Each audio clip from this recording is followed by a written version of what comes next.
అక్కడ వీళ్ళంతా లాయర్లంతా కలిసి కూడా అక్కడ డిఫెండ్ చేసి జడ్జి గారికి నిజంగా అక్కడ నమ్మి వాస్తవాన్ని నమ్మించి వాస్తవాన్ని 50-60 మంది స్వచ్ఛందంగా వాదించాలని చెప్పేసి చెప్తున్నారు జడ్జి గారికి. అంటే మీరు ఎలాంటి వాదన వినిపించారు? ఇప్పుడు రైతు నుంచి జరిగి వచ్చిండు, ఆయన అడ్వకేట్ పెట్టుకోవాలి, వాళ్ళందరినీ చేయాలి, అందరినీ కోఆర్డినేషన్ చేయాలి అంటే ఆయనకి ఏం తెలియదు.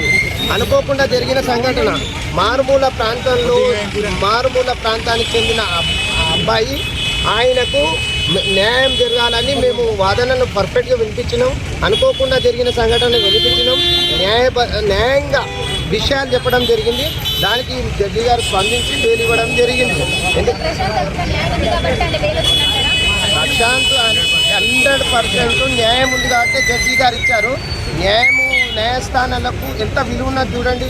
ఒక రైతు బిడ్డని పోలీసులు అకారణంగా అరెస్ట్ చేసి ఇచ్చేసి లోపడేస్తే జడ్జి గారు గ్రహించి న్యాయ పోరాటం మేము చేసినందుకు, న్యాయంగా వాదించినందుకు న్యాయంగా బెయిల్ ఇచ్చింది.